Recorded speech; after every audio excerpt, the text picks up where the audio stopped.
What is going on, everybody? What is going on? What is going on? Monday, January 27th, 8 a.m. on the dot.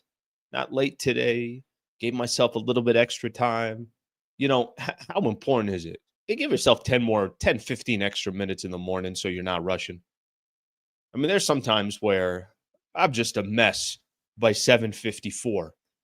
This morning, I was chilling. I was kicking back. Thank you for being here. Appreciate you guys being a part of the show. If it's the first time you've been a part of the Sleewa Show, we are closing in on our fourth month. Slow down now. Fourth month. Closing down on the fourth month here. Thank you for being here. Appreciate you guys hanging out on this channel. I got a quote for everybody this morning. If you don't know, every morning we do throw off a quote. Here's a quote from this morning. Love is the highest of all virtues. Love is the highest of all virtues. Nice little quote right there. Nice little quote. All right. Appreciate you guys being a part of the show. Please subscribe to the channel if you've yet to subscribe to the channel. We're going to have a great show this morning. We're going to have a great week this upcoming week.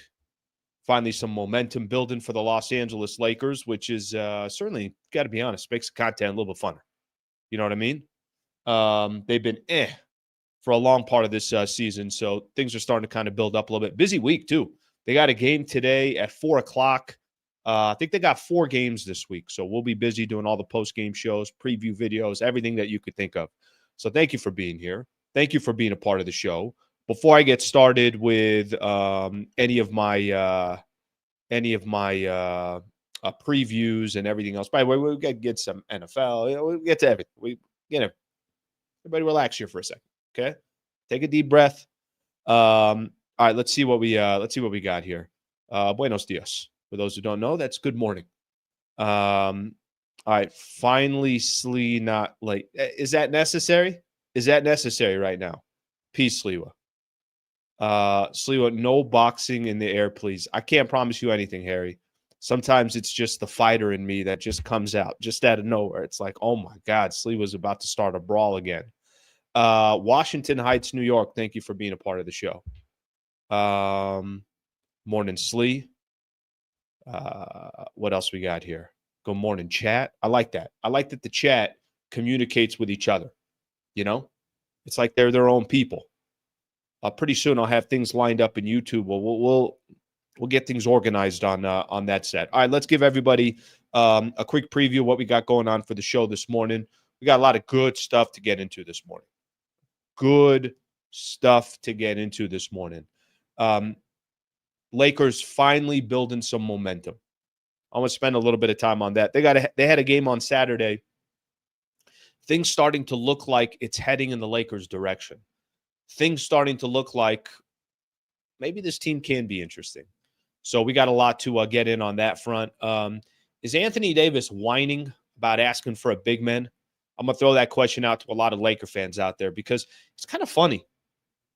Kind of read some articles, some stories. I'll play you guys something that I got from Saturday night with the ESPN crew, NBA, that crew. Anyways, it was Stephen A. Smith, Bob Myers is on there, Malika Andrews, and Kendrick Perkins. So they were doing their show leading up to the Lakers game. Halftime, they had their show.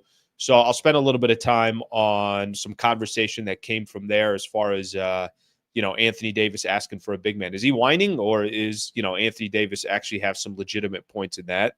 Pelinka and the trade deadline. We'll talk about just kind of what this moment means for Rob Pelinka. I think that's going to be interesting in its own conversation. I mentioned Lakers got the Hornets a little bit later today, so we'll talk about that. AFC and NFC championship. We'll talk about both of those games. Am I starting to come into the conspiracy theory? I'm not a conspiracy theory guy. Did I watch Bills and Chiefs and then find myself maybe getting sold on a conspiracy theory? Maybe, maybe not. And then we got our weekend recap that we'll get into, just basically some other stories that were going on that we didn't get a chance to get into during the show. We'll hit on as well. All right, thank you for being a part of the show. Appreciate everybody from being here, wherever you are. If you're in SoCal, awesome. Or if you're out in Brooklyn, New York City, thank you for being a part of the show. I know we got Hawaii in the house, some other places, so we'll keep things rolling here. All right, let's get the show started. let's talk about this Lakers momentum. Before we do, quick sip of my coffee. Hope everybody's enjoying their own cup of coffee or tea or whatever it is that you have in the morning. I remember a couple of weeks ago, I had Trevor Lane on. And I'm like, Trev, what do you have in the morning? It's like Red Bull. Red Bull? You have Red Bull in the morning?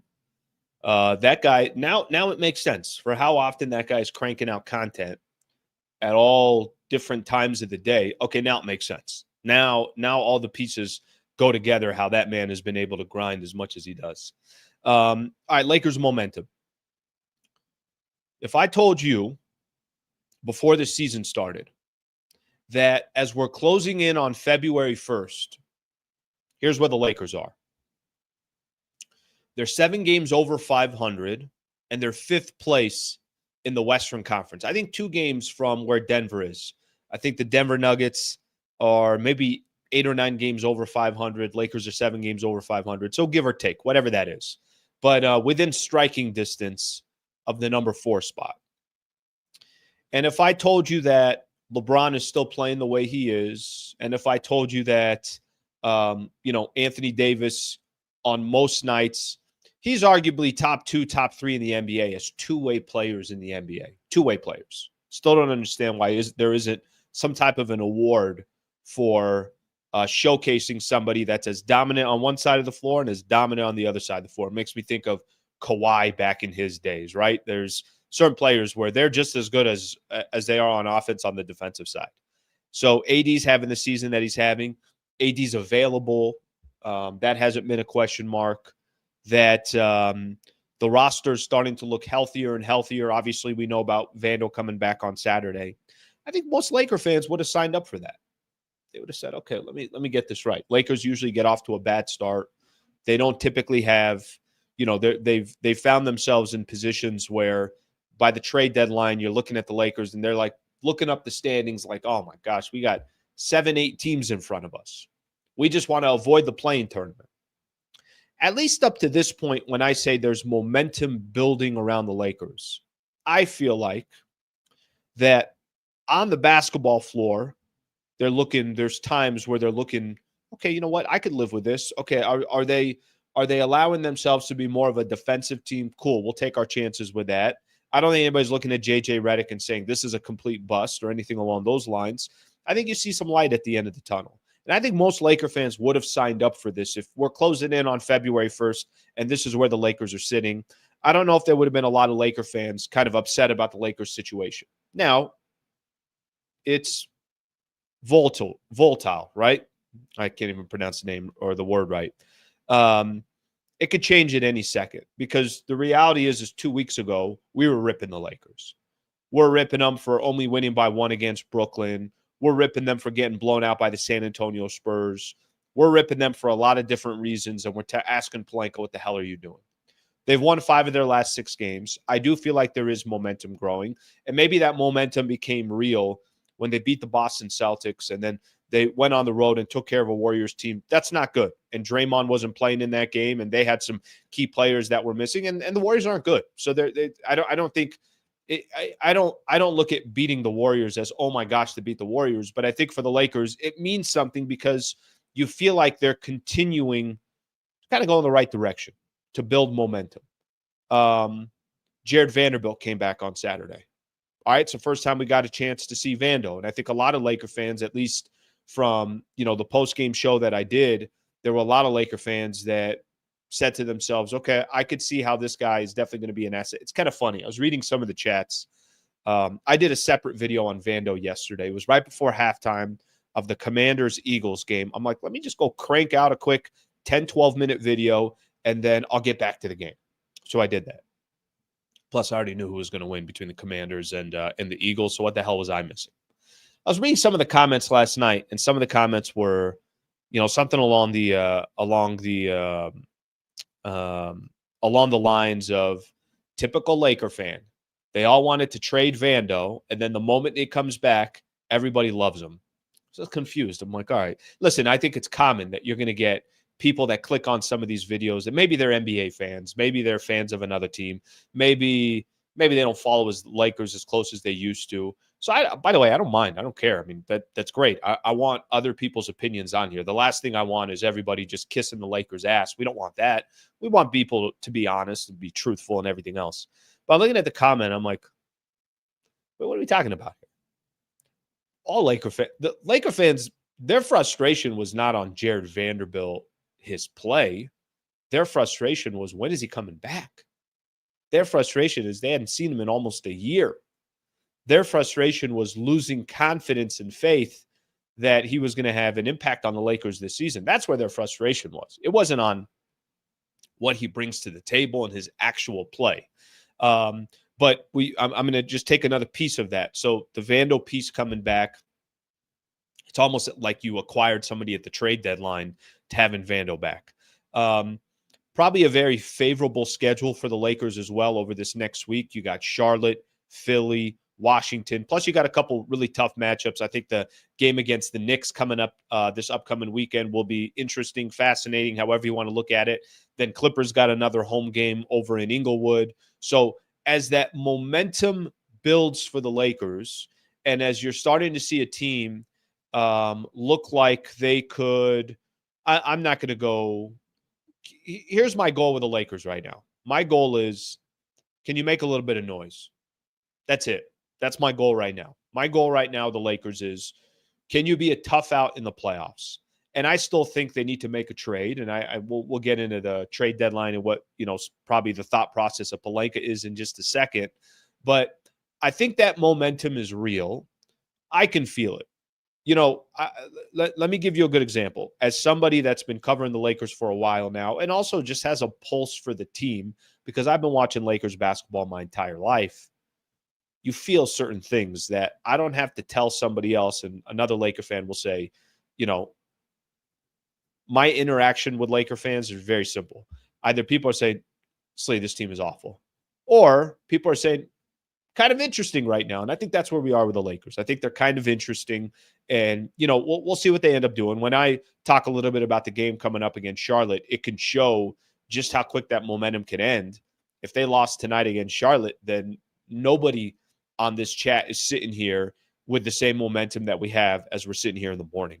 Okay. I'm going to look at a couple of the comments here, and then I'll spend a little bit of time on a couple different topics that I want to get into, specifically the Anthony Davis. Is he whining? I got a clip that I want to play for everybody, and we go from there. Let's see what we got here. Same, Slee, not contenders yet, but let's make a run and see what happens. Let me say this. I don't think you need to be a contender on January 27th. Okay.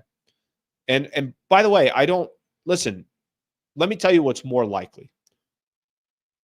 And I'm not trying to be a buzzkill, but I'm trying to be kind of real here. Is it more likely that the Lakers are true contenders by the time we get to the playoffs, or they're just a team that, may win a round and be out? It's probably the latter. Probably win a round or be out in the first round, or whatever the case is. That's probably more common, or I'm sorry, that's probably more likely. However, January 27th is not when you have to have a championship team. January 27th is not when, when you look at the standings, it doesn't have to be, you don't have to be the best that you're supposed to be by the time you get to January 27th. I think the momentum that is building, okay, that is clearly a great sign. I think the fact that they still have another week and a half to go make a move, I think that's a great sign.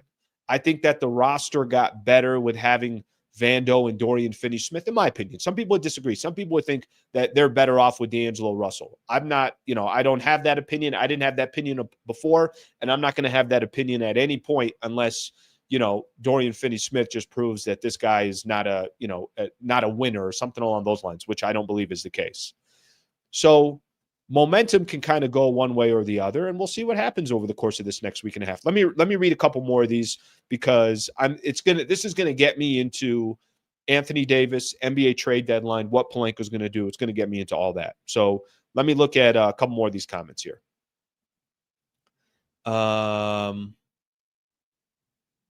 Don't let up. This team gets complacent. Keep ripping on them. They can take it. No, I don't think it's a matter of we're just going to tell the truth. You know, one of the easiest things to do is to tell the truth. You know, what's really tough is to be dishonest or inauthentic or something. You just got to be that's honestly, that's what makes a lot of these shows so easy.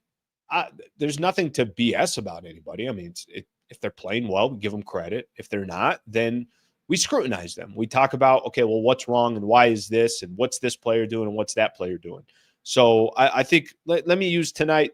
Saturday night was a perfect example. Saturday night was one of those nights where if I would have came on and been like, this win doesn't mean anything and it's this, that, it's kind of like, all right, is Slee just kind of BSing us here or is he telling the truth? So I think that part's easy. All right, let me get into a couple of these here. I got one super that's on the NFL, so I'm going to go back to that. I'll go back to that because we're going to get into the NFL in just a little bit. Ben, I appreciate the super, brother. Be at the Lakers Hornets game tonight with my dad in sign range. Should I bring a Pelinka's constipated sign? Open to suggestions. That's an interesting one. I don't know if you need to bring that sign. But I see where you're going here. By the way, that's phenomenal. Get to go to the game. Go to the game at Charlotte. That's great. Enjoy the game. And I appreciate the super here. You bought my coffee this morning, so thank you, brother. I appreciate you, and thank you for chiming in. I want to play everybody a quick video here, and then I'm going to get to some more of your guys' chats, okay? So I'm going to do that here in just a second. There was a video, and I think I mentioned this kind of leading up. This was the crew on ESPN, and it was before the Lakers were getting ready to take on Shams also was on that panel as well. The Lakers were just getting ready to take on the Golden State Warriors. This is on Saturday night. So NBA, it was countdown to tip-off. So it was Malika Andrews, it was Stephen A. Smith, it was Shams Charania, Kendrick Perkins, and it was Bob Myers. So it was that whole crew. The conversation was about Anthony Davis. I saw some comments about AD needs to stop whining about a big man and just go play ball. Now, I don't know how often I agree with Stephen A. Smith. I don't think it happens too often. I think Stephen A's got his own opinion, and, the man is killing it. He's killed it in his career. It doesn't matter what he does. He gets results. He gets numbers. Now he's doing his own stuff on his podcast, demolishing it there as well. But you don't need to like Stephen A. Smith. That part doesn't matter. I think the question is, what is he saying? Is there truth to what he's saying? Is there not truth to what he's saying? I put up a video last week, if you guys remember, on Friday, after the Lakers beat the Celtics, and after that video had come out of Shams having the sit-down interview with AD. And AD basically says, I need a big. And there are a lot of people out there that, I think we're saying, like, AD, why are you complaining? No, you don't need anything. Go out there and make it happen. You're a top 5 player in the league. This, that, blah, blah, blah. I want you to take a listen to Stephen A. Smith, because I think Stephen A. had a similar reaction like I did in regards to let me get it up on the screen here. And then we'll kind of get into, trades and everything else. We'll get into all that. But take a quick listen here. I want you guys to listen to Stephen A. Smith. Let me get this all popped up here. Here's Stephen A. talking about Anthony Davis and his request. Anthony Davis, he's big time, and we know how big time he could be if you got another big, so you try to get him another big.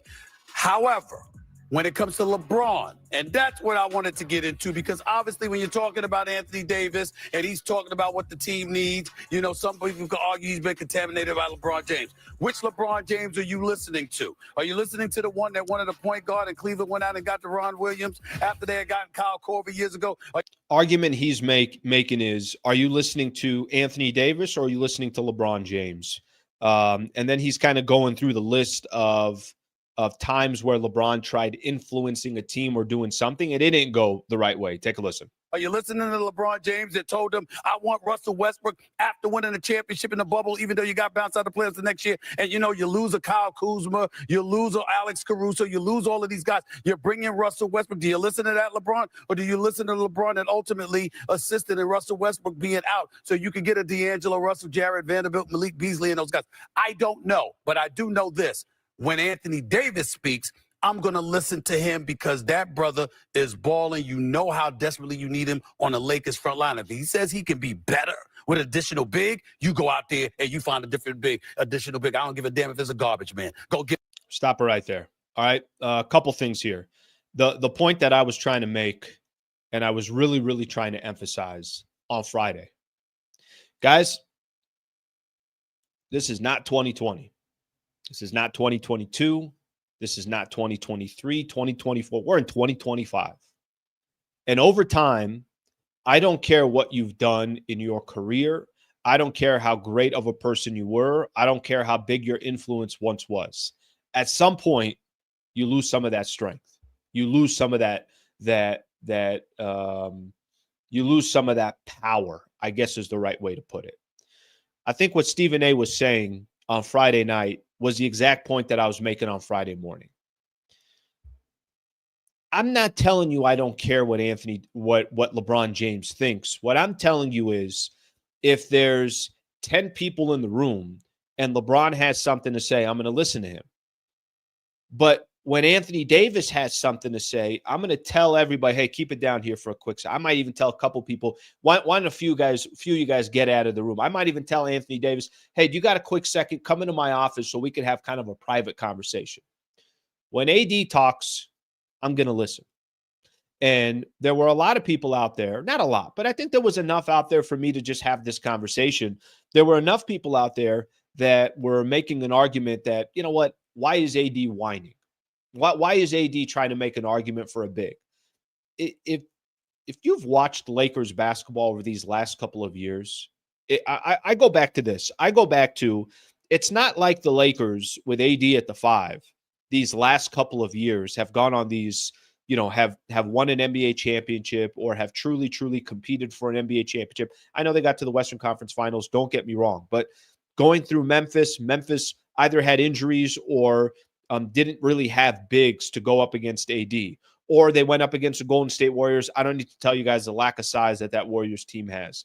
But the moment they faced Denver, where now all of a sudden it is Nikola Jokic and it is real size and it is somebody that, clearly is one of the elite in the NBA, that's it. The season was over. And you've had that the last two playoff matches. When AD talks, I'm listening. And I don't think AD's whining. I really don't think AD's whining. Take a listen here because Bob Myers also chimes in on this. I want you guys to listen to what he says, and this will kind of lead me to Rob Pelinka. Get him off the street and bring him on the roster. Big perk out of retirement. Do what you got to do. No. Guys, it is significant that this is Anthony Davis saying this and not LeBron James because this is someone in AD. He's at the peak of his powers, the prime of his career. So no one in LA is ignoring this. And this is all because he really wants to win a championship. He told me his motivation with LeBron James is to bring another championship in LA. They never had that parade in 2020. Right. He really wants one. That's where all of this stems from. So from an organizational perspective, the Lakers are going to be doing their due diligence. As Bob said, they have until February 6th, the NBA trade deadline. And Bob knows this. 2 very valuable trade assets. They have the 2029 first-round pick, 2031 first-round pick. They will see what they can get, but what difference maker is out there? That's what all parties are trying to figure out.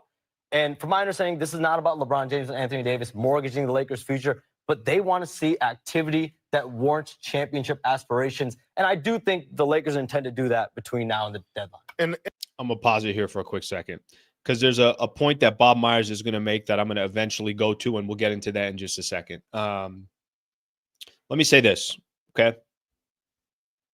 I don't think we're getting to February 6th without Pelinka making a deal. I really don't. I really, really don't. I mean, if I was a betting man and you told me, hey, let's go to Vegas and let's make a bet here, what are you willing to put on the table that Pelinka is going to make a deal or Pelinka is not going to make a deal? Too much pressure on him. Now, it's going to be his responsibility to make the right deal. It's going to be his responsibility to make sure that whatever deal that he makes sense for the Lakers in the present and the future, but that's his job. That's his job. And frankly, I don't think anybody wants to hear any excuses. I've said this before, where Pelinka did not help himself is coming out publicly after, the last year and a half, basically saying that, okay, we didn't make a deal. Don't worry about it. I got all these draft picks. I'm going to make a deal, guys. Everything's going to be fine. I mean, not exactly saying it like that. The under promise, over deliver. He over promised and he's under delivered, but he can still make up for any ground that he's lost over the next week and a half. As I sit here, and we talk about the NBA trade deadline coming up. All right, I want to play one more thing here. This is coming from Bob Myers. I know Perk was talking a little bit. Let me get to the end here. All right, let's take a quick listen. Here's Bob Myers. Just 20% of getting a deal is just one. The C is, of course, Rob Pelinka is trying to do a deal, right? Is Yes. Yes, he is. Yes, he is. Okay, Now, just ask. but that's just 20% of getting a deal is just wanting to do a deal, getting a deal done. And then once you do that, you give up that pick we're talking about, that's it. There's no more offseason deal. You got one shot at this thing. So that's why now I think it's harder to do deals in the NBA than ever before. They'll get over it. Shams, last word on this. All right, I'm gonna stop right there. What Bob Myers is saying right there about, hey, once you make a deal, that's it. You can't make another deal. Well, we know that. Everybody's known that. That's no surprise or a shock. Bob Myers is speaking on this from a completely different perspective because he was running the Golden State Warriors. He won NBA championships. He was the president of basketball operations. You can't get, of all those people that were up there, obviously he's the one that's most credentialed to talk about a front office, and he's the one that could actually sit in Rob Pelinka's shoes. But I'm going to go back to something that I said before. If Rob wasn't promoting as much as he was about having the picks, I don't know if everybody was going to be, maybe they would have been down his throat about, well, then make a deal. You have the picks. He's the one that promoted. We got 2 first rounders. We got 3 first rounders come summer, whatever the case is. But I got confidence in this, that a deal will go down. I do have confidence that the Lakers and the front office will listen to what Anthony Davis's needs are. They're going to listen to Anthony Davis's needs more than LeBron at this point. At least they should, in my opinion. And I don't think that's really even much of a conversation. I think that's just how life goes when, it doesn't matter if you're at your job and, you reach a point where you were 40 years old and you were the best salesperson there. I'm sure the managers and the CEO was looking at you like, whatever the hell it is you need, we'll make it happen. And then 10 years later, you just aren't producing as much as you are. They're going to listen to you less. That's the name of the game, and that's how business is. But with that in mind, I don't really care, what Bob Myers said about you can't miss on this, because if you miss on this, you don't have it again in the summer. What's the summer going to be like for the Lakers if they still have these picks? What's the summer going to be like? Okay, so you still have the picks and you went out and you tried to draft a guy like Dalton Connect. God bless Dalton Connect. I hope Dalton Connect's a good player. I hope Dalton Connect is a player that we're looking at down the road and saying, oh my gosh, remember that start of the season that he had? What a stud this guy is right now. But the problem is Dalton Connect's not going to have an impact for you this year, and you're still trying to win this year. And, oh, by the way, you went and traded for Dorian Finney-Smith. So you clearly are not a seller at this point. You're a buyer. And I don't think any Laker fan would be happy. More importantly, I don't think Anthony Davis or some of these players would be happy if we got to February 6th and the deal didn't go down. Is it going to be tough? Is it going to be difficult? Is it going to be, really challenging to go win one of these trades? Sure. Are you going to probably have to overpay? Yes.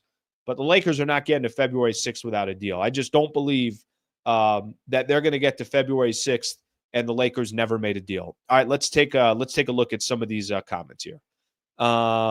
Let's see what people got here. I'm gonna go back to something here that people are talking about, because a lot of people want to talk about Miles Turner. Of all the rumors that I've heard and all the names that we've heard being thrown around, guys like Walker Kessler, Jonas Valanciunas, recently Jakob Poeltl, Robert Williams, there's a name out of Portland. Of all the names that we've heard, I think it's no question about it that Miles Turner makes the most sense, would be the perfect fit for the Lakers. I just don't think he's leaving Indiana. A little bit over a week ago, Dan Weike, the LA Times, was on the show, and he's the one that mentioned Miles Turner. It was like, nah, I don't think so, Dan. Go look at the standings. They're playing good ball. They're, I think, 5th place in the Eastern Conference. I don't think they're going to be sellers. And he said something to the effect of like, well, just wait to see as they get closer to the trade deadline. I'm like, all right, we'll keep that one in mind. That's an interesting. I haven't heard that name in a while, even though we've always heard Miles Turner associated with the Lakers in the past. And then over the weekend, Jovan Buha had something out there that maybe Miles Turner can be available because of his expiring contract, and they don't want him to just kind of walk for nothing. So we'll see what eventually happens there. I still have a difficult time. So like I see a lot of these comments, people talking about what a great fit Miles Turner would be. Miles Turner. A lot of Miles Turner. I think a lot of people, and it's one of the things I like most about this channel is people know basketball on this channel. They can, they kind of understand too, like, okay, hey, certain players, I don't know if that guy's going to be a difference maker. That guy definitely will. I think Miles Turner falls into that category. But how would they get him? If you're dangling around some of these draft picks that you have, and if you're Indiana that this guy's gone by the summer and he's going to go try to get paid somewhere else, maybe that's the way you get him. But I think there's also pressure from that front office. You're winning games. You want to be competitive. You want to have playoff basketball in Indiana. I think there's going to be a lot of pressure from that front office to say, we're going to hold on to our guy. I'd see a couple more here. What is your next barometer game? Saturday. Let me see the Lakers schedule here real quick. But I think if I'm right, Lakers got the Knicks coming up on Saturday. Now, listen, that doesn't mean Charlotte, Philly, and Washington don't mean anything. It just means Lakers, Knicks, Saturday night, February 1st, within a week of the trade deadline. That, to me, is the next barometer game there. All right, let's take a look at a couple more of these comments. Stephen A. Smith listened to the show and stole Sleep's point. I mean, I had said it 8 hours earlier. Listen, I don't think it's, shocking or breaking news that anybody is saying that Anthony Davis is the most important player on this franchise. I might just I might say it a little bit more, and I might be a little bit more annoying about it. But, yeah, I think that's kind of a no-brainer. A no-brainer that if AD talks, you're getting a couple people out of the room here real quick. It's like, okay, Anthony Davis has something to say. Do I need some of these other people in the room, or can I just have a sit-down one-on-one? By the way, Anthony Davis, if he went as far, if AD went as far as telling everybody that if AD went out and told Shams that he wants to play with another big, that means he's already told the front office 10 different times. All right, let's get a couple more of these comments up here, and then we'll keep things moving. I want to talk a little bit about the Lakers and Charlotte coming up tonight, and kind of take it from there.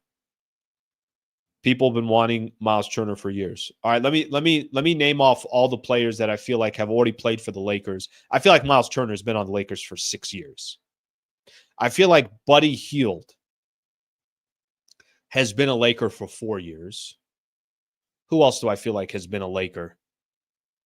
Has always been Walker Kessler's the new one, by the way. Walker Kessler, we've talked about. Walker Kessler is probably Walker Kessler's stock went so high because he's been associated with the Lakers. Kessler's probably walking around saying, I'm overvalued. Why are people talking about me this much? All right, let me see a couple more of these here. Some people got Kelly Olynyk on that list. I'm not kidding. I literally feel like there are a lot of people that I feel like Trae Young a little bit, not as much, but there are certain players you just feel like are all over the place when it comes to the Lakers. Okay, let's talk a little bit about tonight's game. You know what's interesting? I saw somebody put something up here, and I know where people are going with this. Dub T, tonight is the next barometer game. They can revert back to playing down the competition or keep rolling which Laker team shows up. Surprisingly, tonight is a little bit of an interesting one. I think Lakers are going to win tonight. I already hear Laker fans say, Slee, don't do it. No, don't do it, Al. Al, don't do it. I think they're going to win tonight. And I think they'll win. I don't know if comfortably is the right way to put it. And this isn't even anything on Charlotte. But I think if there is real momentum for the Lakers, and they're not this team that, we all kind of look at. And by the way, they have been this team so far this year. Look at that loss against San Antonio where they're up 9 and they lose by 20-something. Look at the game against the Clippers where they get completely blown out by the Clippers. We all know how that, obviously went down. They are very, very, they're hot and cold. The best way to put it, they're hot and cold. There are times where you watch Lakers basketball, for the most part this year, and I've said this before, they're not really an enjoyable watch. Okay, now there is some momentum. Now there are at least the fan base, maybe some teams around the NBA saying, Lakers, they're not awful. 5th place in the Western Conference, good win against the Boston Celtics, 7 games over 500. Okay, let's see. Let's start paying closer attention to the Lakers. There are games like this where just when the attention starts coming your way and just when the momentum starts building, you just play a bad game. And Charlotte comes out, they're young, LaMelo Ball, Brandon Miller. They got some young players. I mean, I don't know where Charlotte's going. That organization's been all over the place for years, but I expect them to handle business tonight. But I get what you're saying. Hey, a barometer game is a game tonight that you're not overlooking Charlotte, or you're not overlooking Washington, or you're not overlooking Philly, these next 3 games that the Lakers have before they get to that game on Saturday. This is the first time Lakers have been on the road for a long time. They had a lot of home cooking, almost all of January. And because of the fires, they had 2 games postponed as well. It's just a very odd month in January. But now you're at the point where it's like, all right, they're going to, for the first time here, they're leaving LA, and we'll see what, obviously happens from there. So I get what you're saying from that regard. But I look at this Lakers team as just okay, well, if you are anything like you're supposed to be, tonight shouldn't be a game. It shouldn't. All right, Northborough AES says DeJounte Murray has been a Laker since the 3-peat. You're right about that. There's another one. Oh, yeah, DeMar DeRozan is a perfect one. Guys that it feels like have been Lakers for the past 7 years. I think we just got our full starting lineup. DeJounte Murray, DeMar DeRozan, Miles Turner, and Buddy Hield. I think we're just missing one player left off that list that it feels like has been a Laker. I'm going to throw one more thing here at everybody. I want to get everybody's kind of opinion on this as well. One of the clips I didn't play when I was playing that clip from the NBA or from ESPN, one clip that I didn't play, I thought it was interesting that Kendrick Perkins had a point about why it's so important for the Lakers to make a trade. He said that basically he said something to the effect, there are 3 teams right now that the Lakers can't beat in the West. He said it's Denver, it's Dallas, and it's OKC. That if they played any 3 of those teams in a 7-game set, Lakers aren't beating them. So I was like, okay, well, I don't really disagree with them. If Dallas is healthy, I'm taking Dallas in the 7-game set. If OKC is healthy, and I know a lot of people can say, it's the Thunder, and what have they done in the playoffs, and they're young, this and that. OKC is balling. If you played them in a 7-game set, I'm giving them the advantage as well. And then Denver, anybody that wants to make the argument that the Lakers have played them tough and, all those games were close, none of that means anything to me. Did you win or did you lose? And the Lakers, 8 of their last 9 playoff games have lost against Denver. So those were the 3 teams that he brought up that if they played them in a 7-game set. And then Stephen A kind of came on, was like, well, then that means they're going to play one of those 3 teams in the first round. So that means they're out in the first round. Perkins' point was, well, that's why they got to make a move. That all you're trying to do is make a move to address those 3 teams. What you're trying to do is say, okay, if those are the 3 elite in the West, and listen, could Lakers lose to Memphis in a 7-game set? Of course they can. Can they lose to Houston in a 7-game set? Of course they can. Can they lose to the Clippers in a 7-game set? Of course they can. They can lose to all these teams. That's 6 teams right there in the West that they have the potential of losing against. So I don't think anybody's arguing that. But what Kendrick was basically saying is this is why they make a move. They make a move because of these situations that we're talking about, because look how many teams in the Western Conference right now, it would be like, all right, those teams have the advantage in the West, or this is a a coin flip of which team would win. So I thought that part was interesting as we look at the rest of the players that are out there. Okay, I think we got our 5. I think Bruce Brown is another one from the trade perspective. Oh, Zach LaVine's another one. There it is. There's 6, 7 guys that we have right there that it feels like have played for the Lakers for the last 2.5 years. Like, there are times where I want to complain about DeMar DeRozan, and then I forget, well, no, he's not a Laker. There's times that I want to say, Miles Turner, why are you taking that shot? Don't take – oh, no, he's with the Pacers. He's not with the Lakers now. Relax. Everybody calm down. He's not with the Lakers. Let's see what we got here. Slee, last year I remember saying to you in a post-game show, we have 2 of the best contracts in the league with Vando and AR. I think we got another one with Max.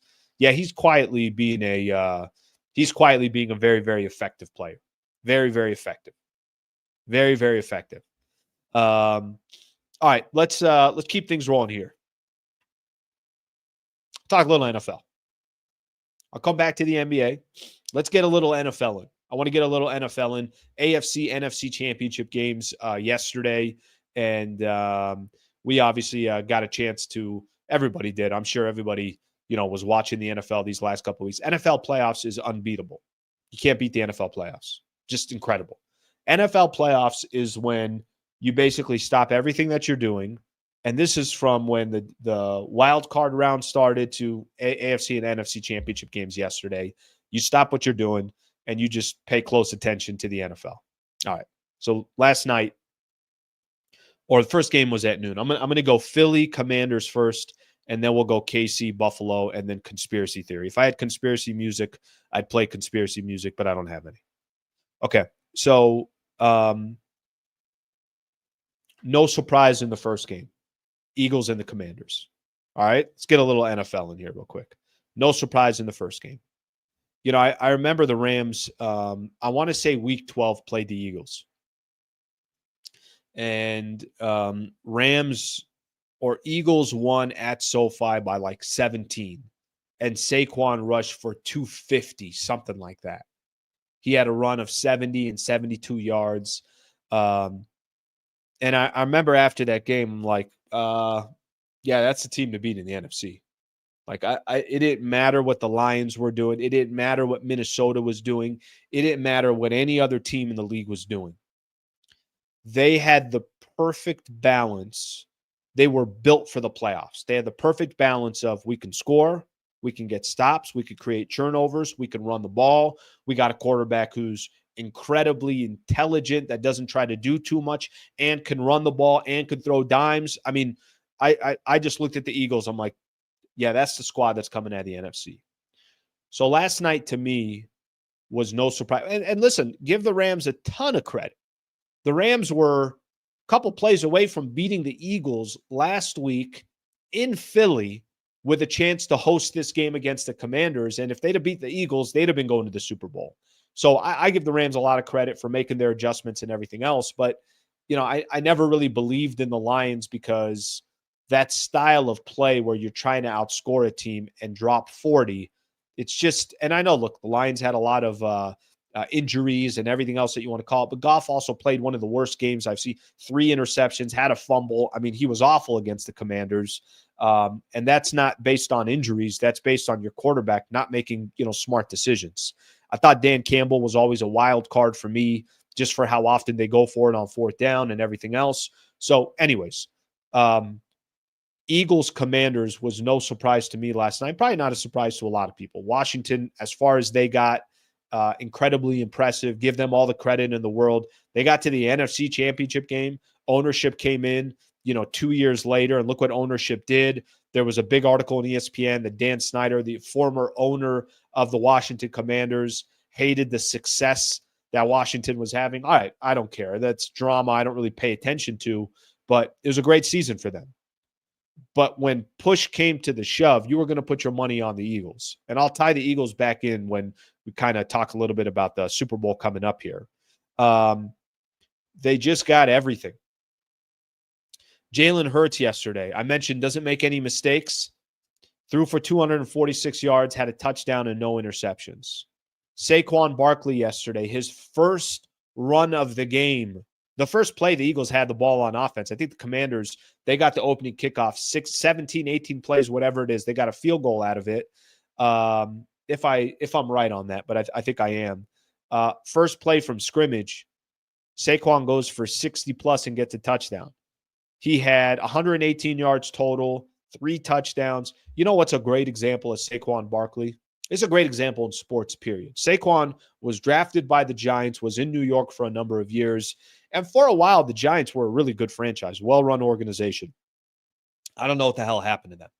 The moment that guy got on a team that actually knows what the hell they're doing, that has the proper offensive line, that has the proper quarterback, that has the proper, coaching staff, whatever you want to call it, a complete stud this year. I loved he did something too in yesterday's game. He scored, I want to say, the first 2 touchdowns for the Eagles. And every time he scored a touchdown, I think it's one of the most baller things that you can do. He looks back at his teammates. He's like, calm down. Everybody relax. Long game going here. Let's not get too excited. That's kind of runs back to the sidelines, hands the football off, and it's like, okay, we got more work to do. Yeah, that's championship. That's championship quality play there. It's kind of like championship mindset. I'm not going to get excited and get too happy that we just scored. We're up 7-3. This dude goes for 60 yards. The place is going crazy in Philly, and he tells his teammates, "Everybody just relax. Let's go to the sidelines and go back to work."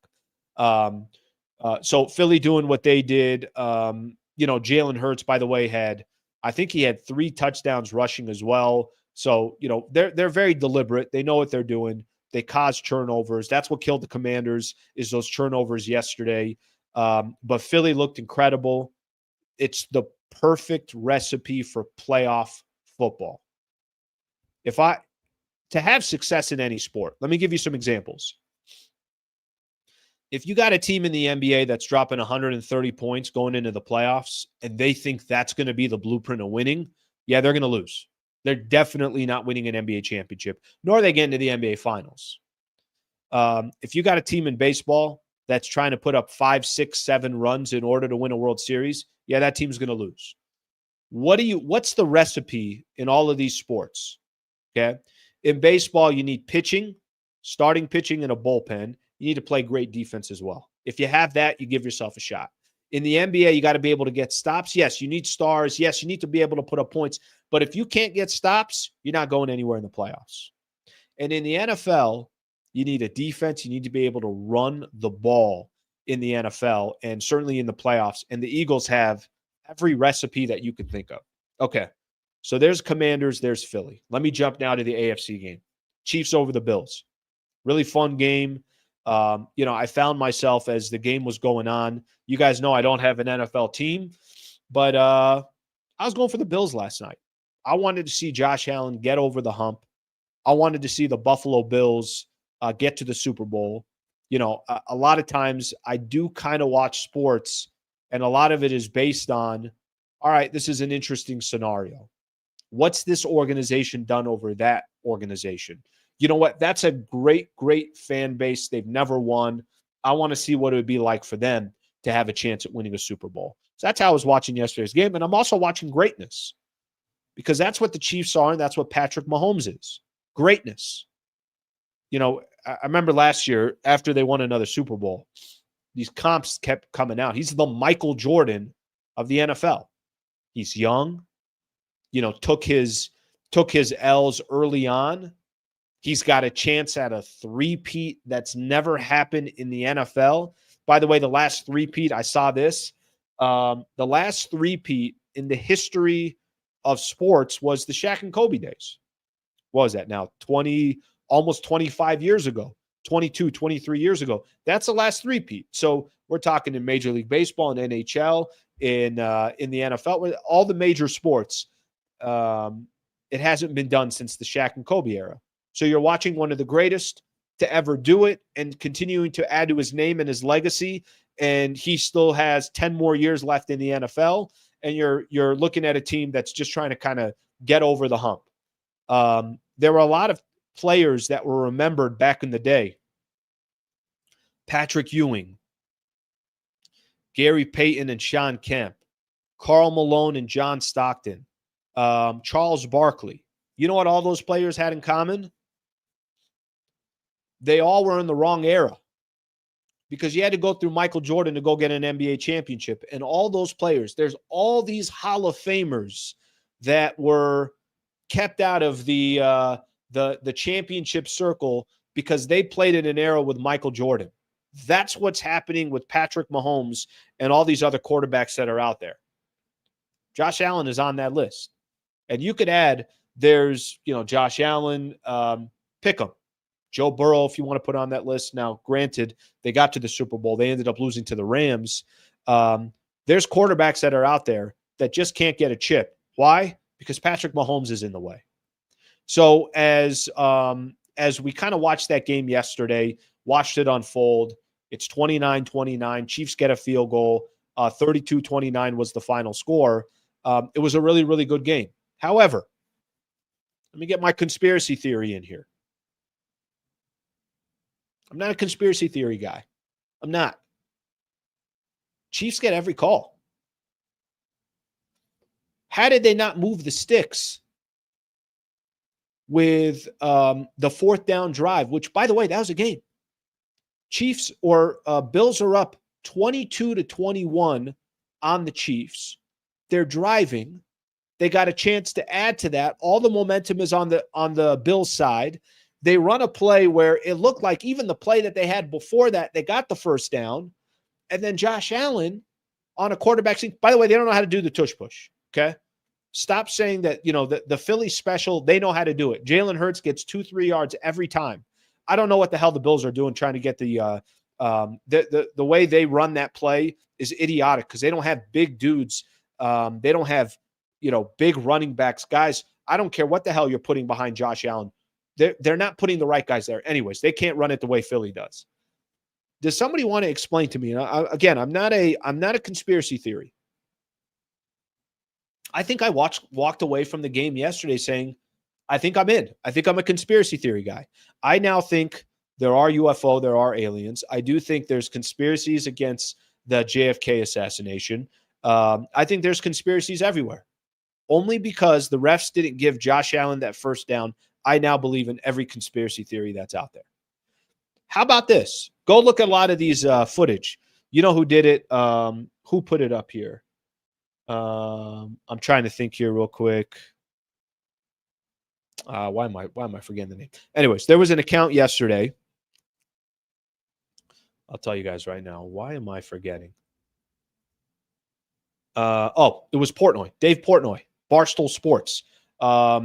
He put up an account yesterday, or he put up something on Twitter yesterday, I think it was, where he's basically making the argument. He's like, wait a minute, let me get this right. Josh Allen picks up what looks like the first down. I'm not telling you it wasn't a close call. It was a close call.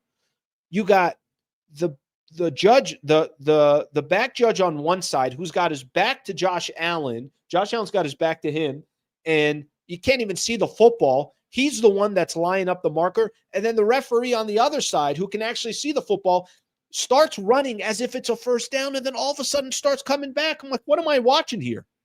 They review it, and they say they don't get the first down. That was the ball game. There was nothing left to watch in that game. That was the ball game.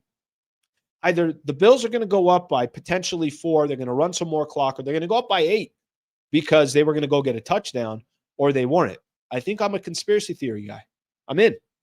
I mean, every conspiracy theory that you can think of, Slee was all in. I mean, I'm ready for the conspiracy theories. You guys tell me what conspiracy theory is going on, and I'm in. What's the Area 51? Is that what it's called? Or did I just make up the number? I've listened to a lot of podcasts from Joe Rogan in the past. You know how he brings on like certain people. It's like this happened, and what happened with the pyramids and this. I'm all in. If you have a conspiracy theory, sign me up. And I wasn't in until they tried spotting the football in the Chiefs-Bills game and gave the ball back to KC. I'm in. Every conspiracy theory. All right, let me see here. Let's take a look at this. 2 review calls given to Chiefs raises the hackles. That will 2 weeks that the refs and review help the Chiefs three-peat. Great story for NFL. All right, shaking my damn head if that's the acronym. I'm terrible at acronyms. If you throw me an acronym, I'm going to Google and I'm asking, hey, what does this mean? Somebody say something to me. 777. I don't know if 777 means something, but that's what I'm showing on my screen right now. I'm every conspiracy theory I'm in. Thank you for the super brother. I told you I was going to come back to this. I appreciate you throwing it in there. And then, you know, every play that happened, they're going to Taylor Swift. The whole thing's a conspiracy theory. The whole thing. I'm ready to lose it. By the way, how many times do you have to show her? How many times do you have to show her? How many times do you have to show, and I don't know, somebody's asking what is that? I'm not sure. I just read it. Okay? I just read it. Yeah, you throw as many of these you want on here. I'm not going to know what any of them mean. None of them. Okay? Here's another one. Gene Steratore. Steratore. Badass last name. Great last name. Said it was a first down. You want to know why he said it? It's because it was a first down. Because it was a first down. All right, let me go to a couple more of these here. Okay, can I stay on Taylor Swift for a quick second? Guys, I know I'm all over the place right now. Conspiracy theory. You throw a conspiracy theory at Slee, I'm 100% in, and I'm going to first believe it, and then after I'm going to, I need somebody to discredit it. But I'm all in on conspiracy theories. Let me go back to Taylor Swift here for a quick second. We know she's at the game. We know. You showed her before the game started. You showed her after the first touchdown. By the way, these plays have nothing to do with Travis Kelce. Like, at least say to yourself, we're going to show her when Kelce does something. Kelce really didn't do anything last night. We're going to show her because Travis Kelce did something, and they're dating, and everybody knows they're dating. So then there's the tie between Kelce and Taylor Swift. So then we're going to take a quick shot there at Taylor Swift. Josh Allen runs for a first down. They're like, Taylor Swift time. No. There's no connection there, guys. There's no connection. State Farm has a commercial with Patrick Mahomes straight to Taylor Swift. Guys, show her when you need to show her. Don't show her when it has nothing to do with Taylor Swift. I saw 387 shots of Taylor Swift yesterday. My God. Conspiracy theory is in. Whatever conspiracy theory you have, I'm 100% in. All right, let's take a look here. Always believed it. The Loch Ness Monster, always believed it. Maybe I didn't believe it completely before, but now I believe it. Bigfoot. Are you kidding me? Clearly there's a Bigfoot. Clearly Bigfoot exists. There might be a couple of them. Whether it's true or not, the refs helping the Chiefs' perception is there. Listen, when I used to hear those, I used to be like, okay, I know what it is. People are bitching and complaining because the Chiefs are just better. They're just better. And by the way, it doesn't mean the Chiefs aren't amazing. It doesn't mean Patrick Mahomes is not amazing. It doesn't mean that Andy Reid and Travis Kelce and all these wide receivers that they just keep kind of cropping in that aren't balling out the way they were. It doesn't mean that, they don't have a great team and everything else. But I'm a conspiracy theory guy. Some of the Chiefs get are outlandish. I believe in ghosts as well. All right, that's all I got there. How about the moon landing? Bro, I'm telling you, every single conspiracy theory I'm in, no one landed on the moon. No one did. All right, that's my what's that? I forget who it was. Slee was soapbox. Somebody suggested that a while back. A good listener, somebody that was appreciative of what I was doing. I forget the account here, but Slee was soapbox. That was my soapbox. That was me taking away from last night's game. I went to sleep last night saying to myself, I'm like, that's it. No one landed on the moon. There are aliens. Whatever was going on in the East Coast in Jersey with all the drones, complete conspiracy theory guy. China's attacking. Whatever conspiracy theory was out there, I'm in on it. All right, let's get a couple more comments in here, and we'll keep going. All right, I got a couple people that had some comments a little bit earlier that I'm going to get to that were Laker related. So let's get into some of those. I got one quick thing on the Charlotte game. I'm going to do a weekend recap. Then we're going to get the hell out of here. Every 7 seconds, Taylor Swift was on my screen. You know what? Make it easier. Why don't you just do a split screen? Give her a quarter of the screen. Give her a quarter. Take like the upper left, right-hand corner, something like that, and just kind of block it off and just say, here's our Taylor Swift cam. My God. DeJounte Murray has been a Laker since the three-peat. Northborough AES, I appreciate the super. Thank you for the coffee, brother. Thank you for the coffee. Let's get another one in here. Didn't the Lakers have Huff? They did have Huff. They also had Scottie Pippen Jr. So when you've seen them from Memphis, there have been a lot of people that look. Can somebody explain this to me? Why do players all of a sudden play better when they're not with the Lakers? It's not a good trait for the Lakers. You know who's absolutely balling this year? Malik Beasley. Dinwiddie's having a good season. All right, let's see what we got here. Stop taking shots at LeBron. Can't be replaced at 40. Jimmy, I don't think you're fully understanding my point about when Anthony Davis talks, I'm going to listen. Exactly your point there. LeBron is 40. He's 40, which means in 2 years, he's not going to be with the Lakers, which means if LeBron wants something today, it's not the same than when LeBron wanted something 3 years ago, 2 years ago, 5 years ago. Just different. I'm not discrediting what LeBron is doing at 40, but what I'm telling you is if there's a room and LeBron and Anthony Davis are both in that room and both of those players are asking for something different, I'm going to listen to Anthony Davis before I listen to LeBron. That's my point on that. It's not disrespect to LeBron James. It's reality. He's 40. Incredible what he's doing. Amazing what he's doing. We'll never see another player do this again at age 40. But if you ask me, am I going to take Bron's opinion before AD? I am not. That's how I view it. But I appreciate the super, and you could disagree all the time. Nothing wrong with that.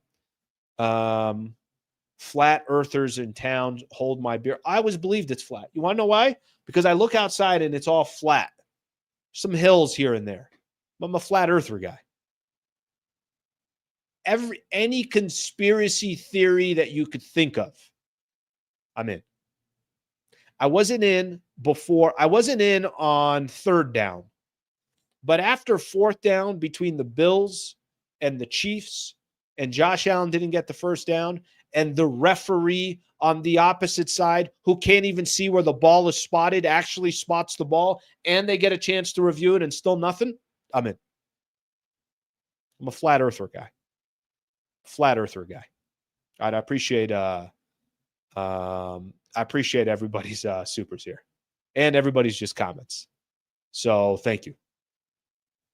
Jordan Stern always believed it. Always believed it.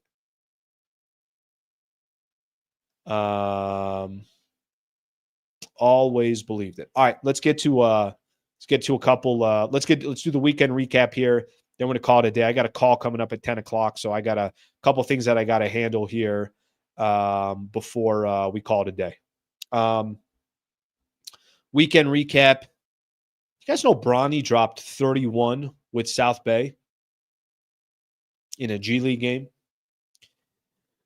Lakers Celtics on Thursday, the whole crowd chanting Bronny, Bronny. They wanted to see Bronny play. I think it was Friday night he played in the South Bay game. I got to be honest with you. That's impressive. He's had a couple kind of showcases, but Bron, Portland G League affiliate, the Rip City remix, 10 of 22 from the field, 5 of 11 from the three-point line, scored 13 in the fourth quarter, and helped the South Bay Lakers get a win. He said after the game, which was a great interview with Nikki K. Nikki K is part of Spectrum Sportsnet. Really just great person. I've known her for a while now.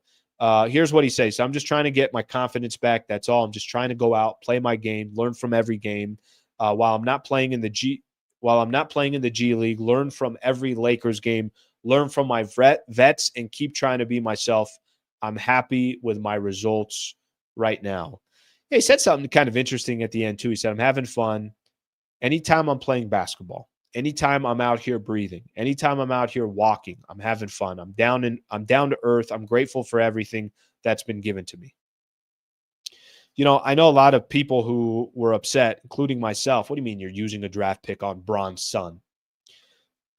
I can't really be mad at Bronny James. I think a lot of these things are out of his control, and he just happens to be the son of one of the most powerful people that's ever been a part of the game. But I've always said this about Bronny James. The only way he can help himself, try to be a good basketball player, try to be a guy that, people look at and say, hey, he's good enough to be in the league, or he's good enough to be in the G League. And he probably won't be able to really make a name for himself until LeBron is done. And then it's like, okay, the focus can just go back to basketball. But however you want to look at it, that's impressive. Dropping 31 in a G League game, to me, I thought was impressive. So I know some people out there wouldn't say much about it. I don't really care. But again, for me, that's what I take away from it. Last thing I'm going to mention as well, which I thought was kind of cool. The WNBA had a big trade that went down, and I'm not here to break down the trade, but here's what I thought was cool about it. Certainly the NBA is the WNBA has got a lot more attention over these last couple of years, and it started in college. Caitlin Clark, 100% had a lot to do with that. And then you kind of start looking, hey, is she developing some rivalries with other players? There's more attention, I think, that's gone to the WNBA. There was a trade. I'm going to just read the details, but I'm not going to sit here and break down the trade because I'd be lying if I broke it down. Blockbuster trade, three-team trade. The Las Vegas Aces are acquiring Seattle Storm guard Jewel Lloyd while sending Aces guard Kelsey Plum to the Los Angeles Sparks. It's the first trade in league history involving multiple number 1 overall picks. Here's why I think the trade was interesting. It was interesting because Shams broke it, got thousands of likes. There was a lot of attention towards the deal. ESPN was doing something where it's one of their top stories. WNBA is kind of at an interesting point here. And a lot of it, what makes the NBA is you got to have players that sell the league. You got to have players that are must-watch TV. And if they're able to do that, then I think you might have something there. So I just I thought that was interesting simply because of that. Like I said, I'm not watching WNBA games. I'm not, but I'll tell you what I was watching. I was watching Caitlin Clark and Angel Reese. I was watching some of these other storylines, and I think they, created a little bit something there. So I thought that was interesting from the weekend as well.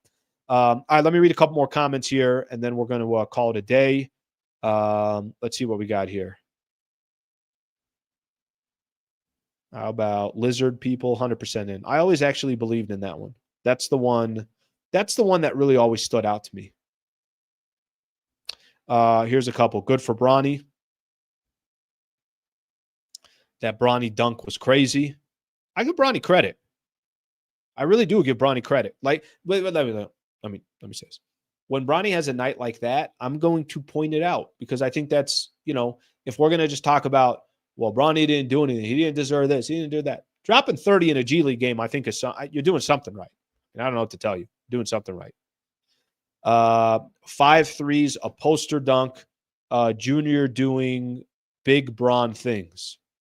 Hey, I got no problem if that man has some success, but that's the only way. Right now he's just basically been tied to LeBron. The only way you kind of untie yourself from that is you start kind of making a name for yourself. Let's see what else we got here. Plum is a baller. I like Plum on the Sparks. Okay, guys, that's kind of my point is if people know some of the names, if all of a sudden there's a little bit of attention towards there, that's huge for the WNBA. That's huge for the WNBA. All right, let's see what we got here. A couple more, and then we're done. All right, let's see what else. Let's get one of these in. There's always a D'Lo one. If we got to talk about D'Lo scoring 25 on the Blazers, Bronny scoring 30+ in a G League is also newsworthy. D'Lo scoring 25 on the Blazers. Yeah, I don't know. I don't know what he's doing. You know what's kind of interesting? This is the final point. We're going to get out of here. Lakers got Charlotte tonight. I was looking at LaMelo's numbers. Dude's putting up numbers, and there's a lot of chatter kind of about the All-Star game and what players are going to make it. I think the reserves are going to be announced. The reserves are coming up a couple of days, maybe Thursday is when they're going to do the reserves. I was looking at LaMelo's numbers. We're going to see him tonight, 29 a game, 7.5 assists, 5.4 rebounds. Those are monster numbers. Here's a problem. This team's not winning. I like to credit. I want guys to make the All-Star team that have that also are winning. So that's the one thing that I pay attention to. If you look at the Pistons right now, Cade Cunningham, put him in the All-Star game. That's a no-brainer because his team's winning. So his time will come. LaMelo Ball's time will come. Here's the biggest problem with LaMelo. LaMelo's on the wrong organization. That's his biggest problem. They just don't have any winning culture or anything like that. So that's the biggest issue there. All right, guys. I appreciate it. We went $110, $111. Thank you for hanging out for a little bit of overtime as we did tonight or we did today. I'm back on in a few hours. So Lakers got less than 12 hours. You're going to have to be listening to me again. Lakers got Charlotte coming up. It's an early tip-off, 4 o'clock. So I'll probably be on before 7. Probably right around 7 o'clock is when I'll be back on. Do a little post-game show action right here. Really enjoyed today's show. Had a good time. If you didn't believe in conspiracy theories before, you should now believe in them. I believe in every conspiracy theory that's out there. Thank you for being a part of the show. Thank you for hanging out. Please subscribe to the channel if you don't mind. Closing in on 30K. Let's get to 30,000. Come on, my people. We're averaging, by the way, almost about 1,000 new subscribers a month. I had never hit the 1K over the span of 30 days. I've got to like 987 or something like that. But that's great. And, the biggest thing to me is I believe in kind of the show and what we're building here. And I feel your guys' energy. So the fact that I feel your energy definitely helps me with what I'm doing as well. So thank you for hanging out. Appreciate you guys being a part of the show. I'll be back on a little bit later tonight. We'll do a Laker post-game show, and then I'll be back on tomorrow morning at 8 a.m. Thank you, everybody. Hope you guys have a great rest of your day.